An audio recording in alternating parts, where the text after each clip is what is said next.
Welcome back to Real Sports Talk, home of the realest sports talk. I'm your host, Run It Up Rue, and today we got the Baltimore Ravens on deck. Off-season review, a lot to discuss, some fundamental questions we're going to ask. Hopefully, we can get to the bottom of it. Let's go.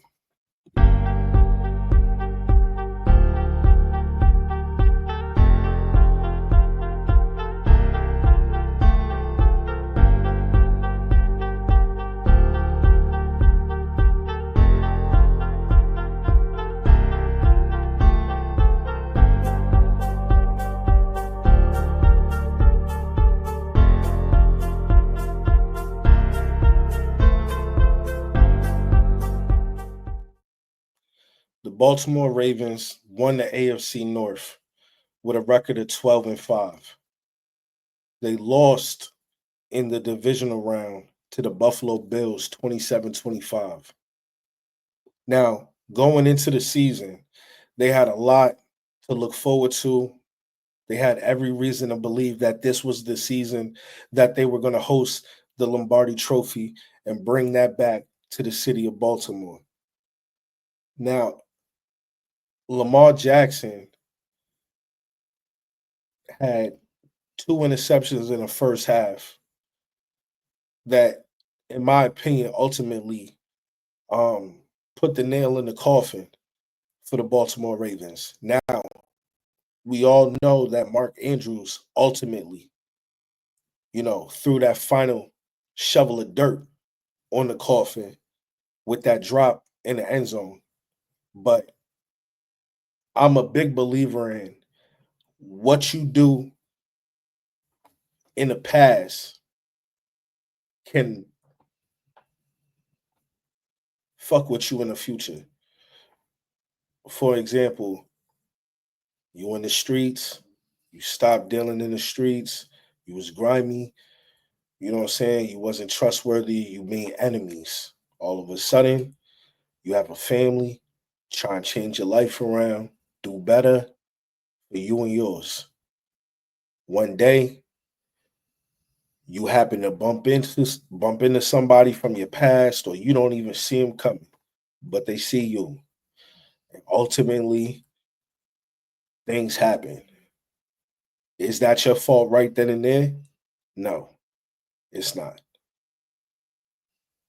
But what you do in the past can fuck with you in the future.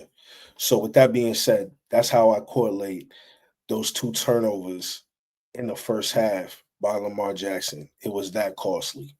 Um, in that game, I felt whoever won the turnover battle ultimately was going to win that game, no matter how close of a game it was. Because in the playoffs, you know, it comes down to inches. It comes down to who has the ball last. It comes down to a number of different variables and factors, but the constant remain. Whoever win that turnover battle 9.5 times out of 10 wins that game. So, I'm not blaming Lamar Jackson in no way, shape, or form. I believe that he played, especially in that second half, one hell of a game. He played one hell of a game. But with that being said, he was chasing his own tail. Now I know that he wasn't the only one to mess up in the first half, not do a job correctly, but ultimately he's the quarterback and he has to take responsibility for what he did in the play he put out in the game. But shouts out to Lamar Jackson because at the end of the day, the brother, he may be 3-5 in the playoffs with 10 touchdowns, 7 interceptions, a 60.5 completion rating. But he's lost 6 fumbles as well. You know, so he has to play better. There's nobody that'll argue the fact that Lamar Jackson has to play better. He just has to play better. Um,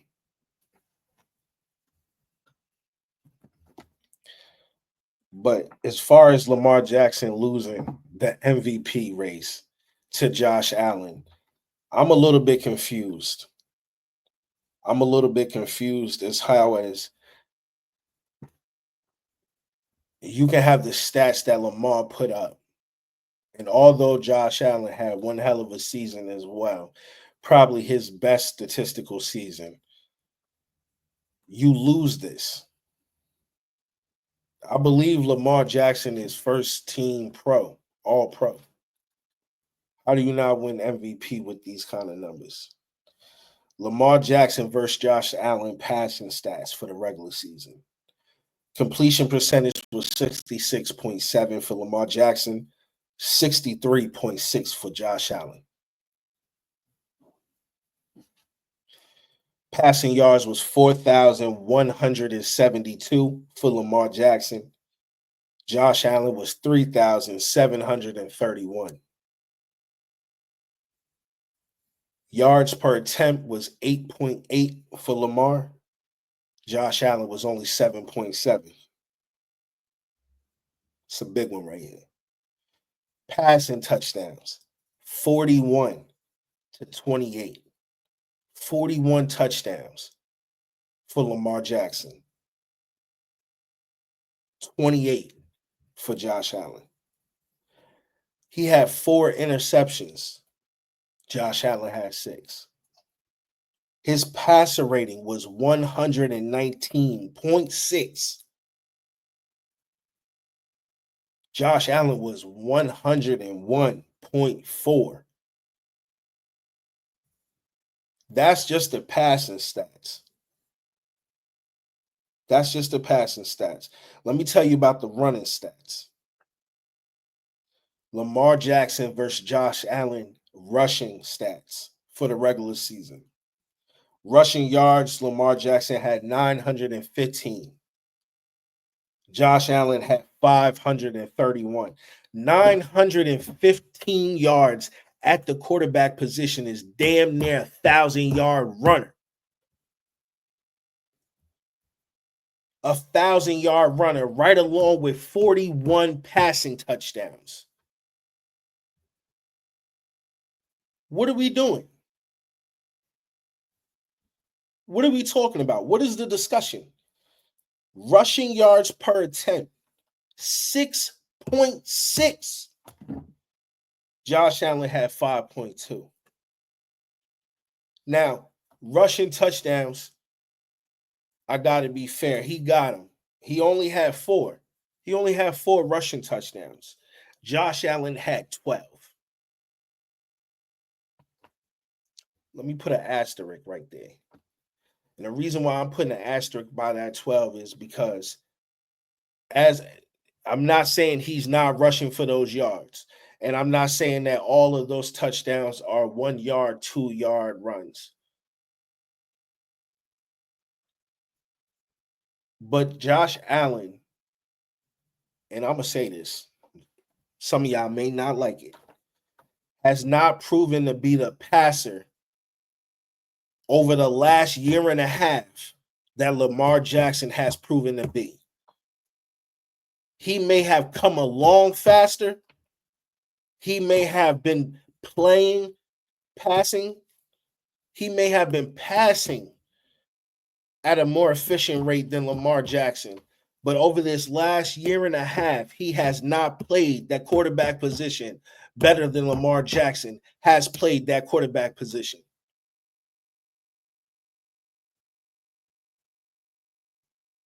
And that's no bias to Josh Allen because I like Josh Allen as a quarterback. And I love the fact that those two players embrace each other in the competition, and he does not allow the media to get in between them. I do appreciate about that, about Lamar. I do appreciate his humbleness, but I understand his fire. Do I understand that he has to be better in these moments? He has to be better in these moments. 3-5 in the playoffs. 6 lost fumbles. These things matter. 7 interceptions. These things matter. But when it comes to this last year and a half, Josh Allen has not played the quarterback position better than Lamar Jackson has played it statistically. And it shows. On the field, it shows with the eye test. And when you pull up the damn stats, it shows you right there in black and white. It shows you right there in black and white that over the last year and a half, Josh Allen has not been the quarterback that Lamar Jackson has been. Now, I have come to believe that these awards, when it comes to the NFL honors in the NFL, are storyline based, right? It feeds the narrative. It's good for publicity. It has to come with a storyline. They did not want to give Lamar Jackson his third MVP. Now, is that for bettors to be hesitant if uh Patrick Mahomes can win his third Super Bowl? Does the NFL not want to see that happen? But to give Josh Allen his just due because he hasn't won it before is ridiculous. It's ridiculous, and honestly, I don't want to spend too much time on it. I just wanted to pull up those stats real quick to say that you know over this last year and a half, Lamar Jackson has played better QB than Josh Allen has played.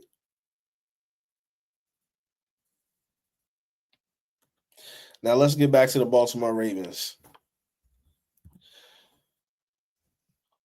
Um, why can't they get over the hump?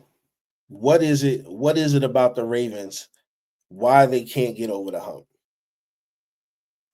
They came into this season with Derrick Henry, a great offseason acquisition, paying him top dollar. They ran him crazy all through the regular season, up and down the field. Him and Lamar Jackson had their way with most teams in that defense, had their way with it.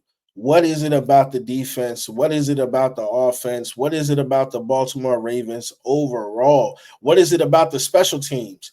What is going on with the Ravens where it seems like they cheddar bob themselves every damn time when they get in the playoffs? They shoot themselves in the foot every time. Listen, I grew up a Dallas Cowboys fan, but my family also is a Baltimore Ravens fan. So coming from the East Coast, I was able to go to the Baltimore Ravens a few times growing up. Now my uncle has season tickets to them. Shouts out to them. He has season tickets to them. So I'm very knowledgeable about the Ravens and the tradition and the history that comes with being a Baltimore Ravens fan, the pride that comes in being a Baltimore Ravens fan. So I don't take lightly with these questions. What is it about them in the offseason that they cheddar bob themselves every time? Every time. It is something about them when they get in the playoffs, they cheddar bob themselves, whether it's not running the ball, whether it's offensive penalties have been an issue, whatever it has just been drive. It is something about the playoffs in the moment and not the wild card, you know. Usually it hasn't been a divisional round, but this year was the divisional round. What is it about the prime time that Lamar Jackson and John Harbaugh are not able to get it done? So when it comes to this defense, um, through my eyes, the Ravens defense uh, has struggled. Now they do have a new defensive coordinator, uh, Zach Orr. He has not been able to get his team to play consistently. The defense has regressed since last year. Now, most likely that's due to coaching changes. The Ravens defensive staff has seen a number of changes this offseason, including the departure of defensive coordinator Mike McDonald. Um, they've seen him go to Seattle to be the head coach, um, defensive line coach, and assistant head coach Anthony Weaver. He's out the door. And defensive backs coach Denard Wilson has also left. Now, injuries, of course, to this side of the ball has been a major issue for the past few years. So I think some fresh blood in the room, whether it's free agent acquisitions, draft targets that we'll cover here later, um, to bring some fresh blood to that side of the ball is definitely needed. Cornerback position, edge position, maybe a linebacker. There's some things that they can do to kind of re-energize that defense to get back playing Ravens football. So to me, that's important. Now the special teams, Justin Tucker, he has regressed. He has regressed. He seemed to have lost his biggest weapon, which is his confidence. Justin has been great for so long. It's not the kicks he's missing. It's not the kicks he's missing. It's the body language going into the kick, body language coming out of the kick. Um, that's what's worrisome. I believe he still has an NFL leg, but those 50 plus yard kicks he used to put through with ease, he no longer seems to be in his bag with that. The 50 plus is no longer in his repertoire. I think they need to chill on your boy and maybe look at drafting a guy. I don't think they get rid of him this season, but he could be a cap casualty. But we'll talk about that later. But uh, you know, he's lost his biggest weapon, which was his confidence, and it's sad to see because, like I said, growing up, Baltimore Ravens fan, part time, Justin Tucker is one of the goats over there for sure. So shouts out to him.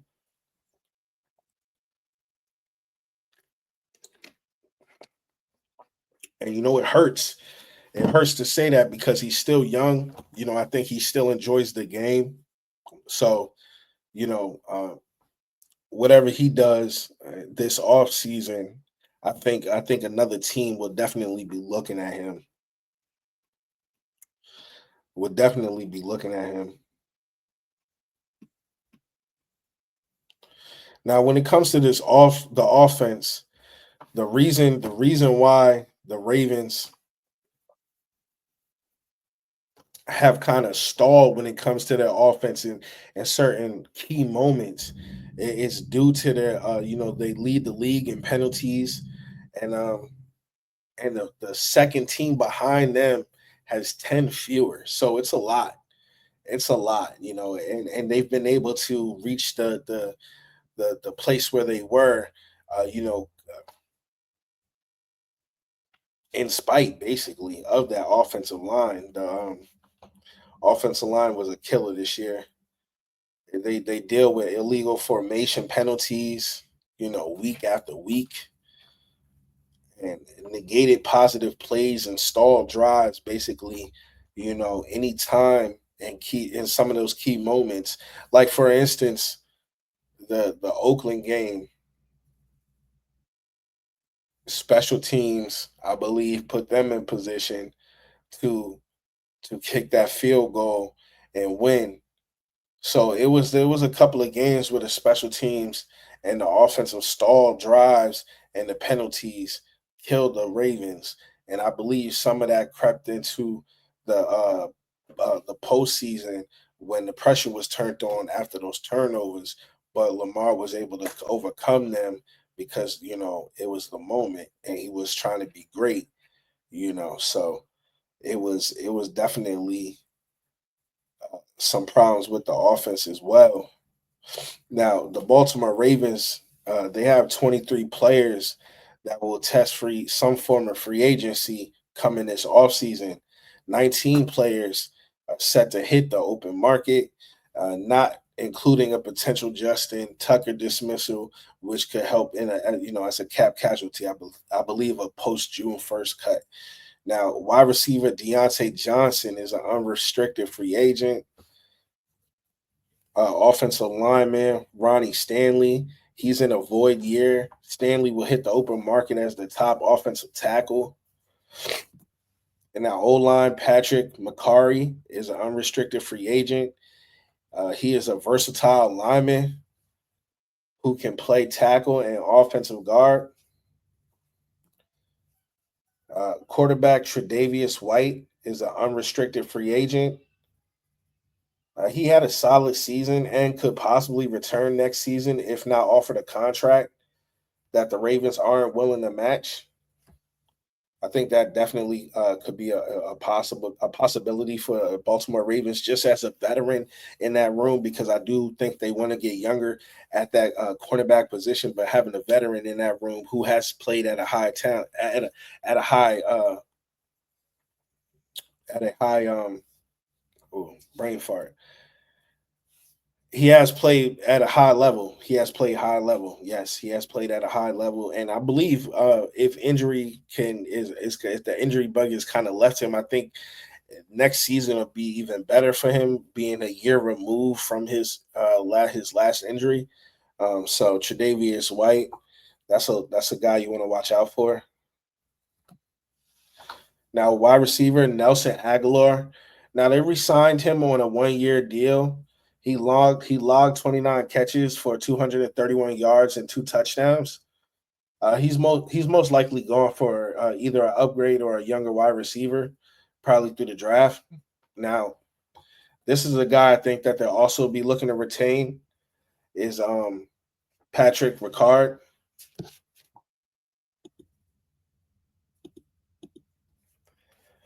The veteran fullback played about 40% of the snaps this season. And with Baltimore and salary cap crunch, It will be interesting to see if he returns. He is a fan favorite. Baltimore loves their fullback, so I do think they bring him back. I think he wants to stay. I think elsewhere in the league they don't necessarily, unless it's San Francisco, they don't really you know utilize the fullback. So I think if the Ravens are looking to keep a fullback in um in their playbook and in their plans, even if it's just blocking, which he'll have no problem doing, he'll definitely be looking to stay out there in Baltimore. And I wouldn't blame him. I wouldn't want to leave either. I wouldn't want to leave either if I was him. Now, cornerback Ardarius Washington, he is a restricted free agent. He could be in line for a contract extension. Like I said, they want to get younger at that position, and he is somebody that is maybe primed for a starting role for the Baltimore Ravens going into 2025. If he can have a good camp, but he is somebody to look out for a contract extension.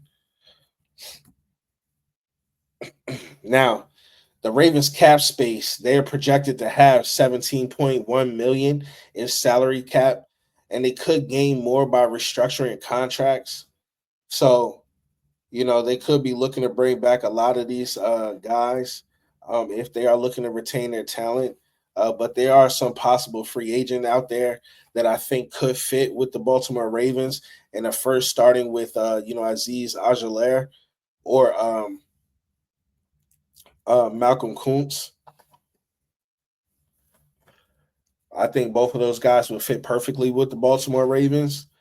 Just because they're nasty off the edge, they're flexible with their bend, they're aggressive, they keep hunting the ball, and they're young. And I think that Baltimore are looking to get younger and get some guys under contract for a few years out there instead of this rotation of veteran edges. So I think those would be some guys to pay attention for, and especially Aziz Ojulari. I think he would be uh, love a chance to get out here with Baltimore and wreak havoc. So pay attention for them. Now, cornerback DJ Reed, he could be in play, or Christian Fulton. He would make sense as well. Now they're proven cornerbacks in the league.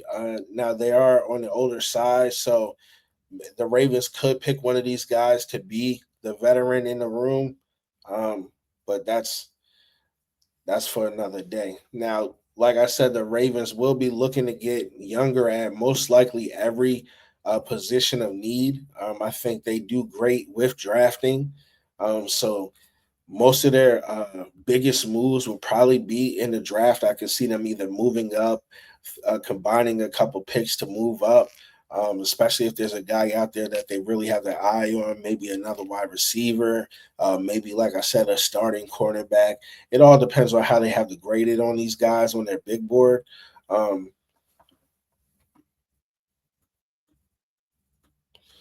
but that's important. That's important to know.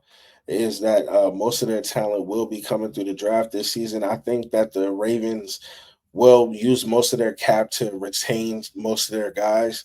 Um, so the potential draft targets for the Baltimore Ravens, day one potential candidates could be Notre Dame's cornerback Benjamin Morrison and East Carolina Siobhan Raval Jr. would make a lot of sense considering that secondary has been plagued with injuries and just bad play at times. So these guys would make sense. Fresh blood in the room, ball hawkers, and yeah, would make a lot of sense for the Baltimore Ravens.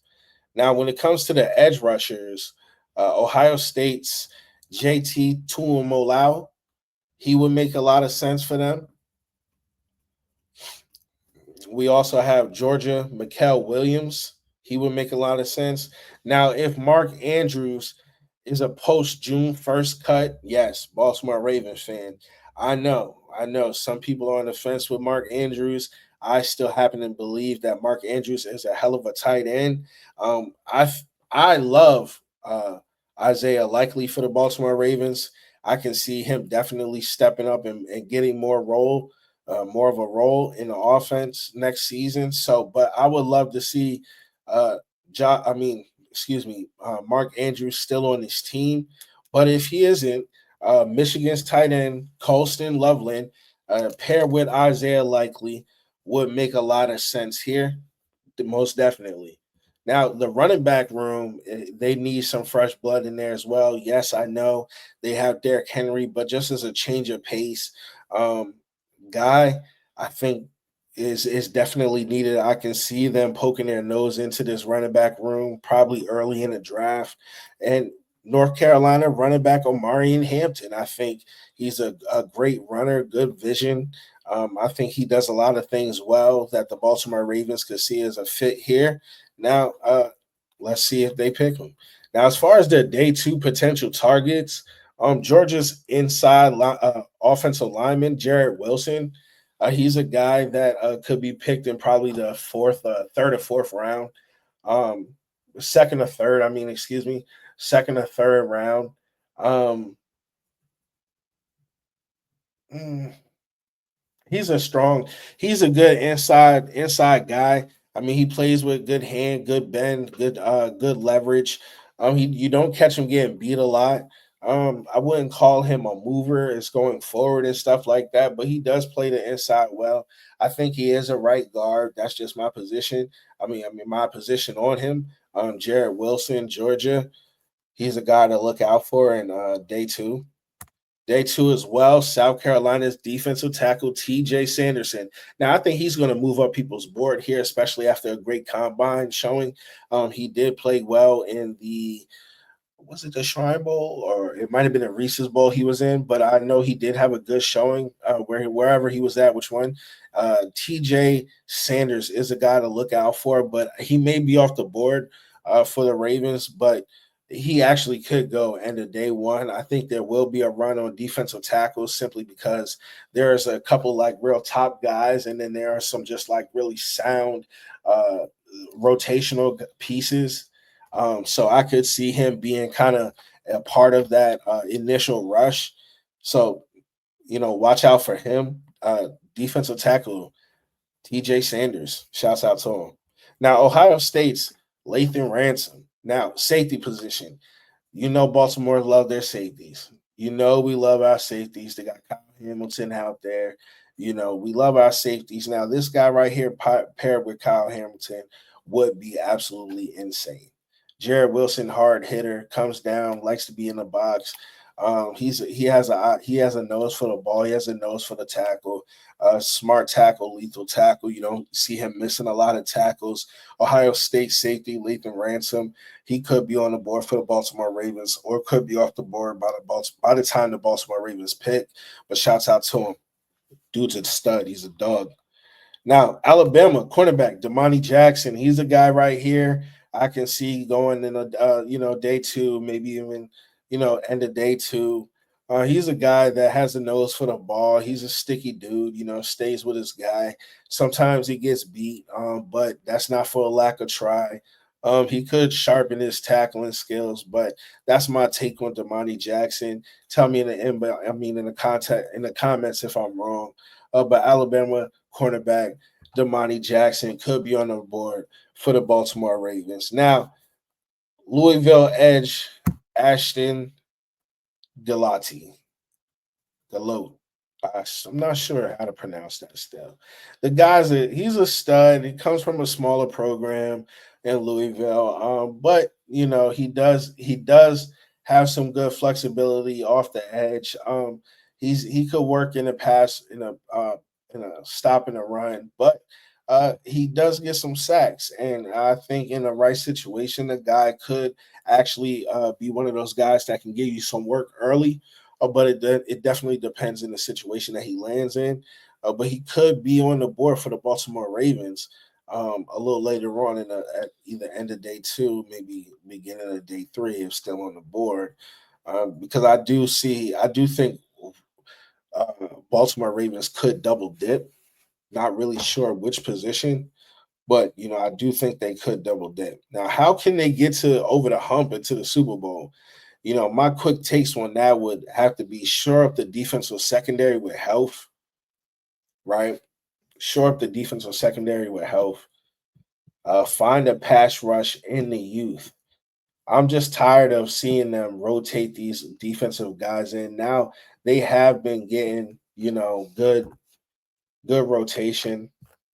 They have been able to get some studs in that edge, but at the end of the day, they need some young blood, some guys that can go in there and produce for them.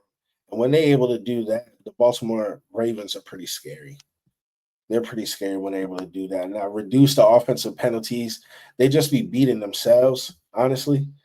They just be beating themselves and be honest with themselves. It clearly more than mental than physical. It's clearly more mental than physical. Be honest with yourselves. It's clearly more mental than physical because they had every reason, every tool, everything they needed advance at least to the conference championship game. And they just gave it away. And honestly, I literally told my uncle this. I said the only way the Baltimore Ravens lose this game is if they beat themselves. That is the only way. That's the only way they lose is if they beat themselves. But, they did. They did. They beat themselves. And at the end of the day, there's nobody to blame but Lamar Jackson, John Harbaugh, and the rest of that organization. They have to take the cake with this. They have to take it on the chin, and they have to come back next season and be better. Now, I have every belief and hope that they will. Do I think that they'll have what it takes to win in the offseason? Not until they get it done. I mean, Josh Allen has a problem with Patrick Mahomes, and it looks like Lamar Jackson has a problem with Josh Allen because Josh Allen is 2-0 and Lamar Jackson is 0-2 versus each other. And I mean, in the playoffs. That's a big problem. That's a major problem. That's a major problem. You know what I'm saying? So I don't want to hear about who you beat if you're not beating the guys that's in your way. That's all I'm saying. I'm not taking away from the ability. I'm not taking away from nothing. I'm just saying, all I'm saying is that it requires more. It requires more. And you're just not giving it to us. That's all I'm saying. So until they able to get over the hump, there's nothing we can do. There's nothing we can do.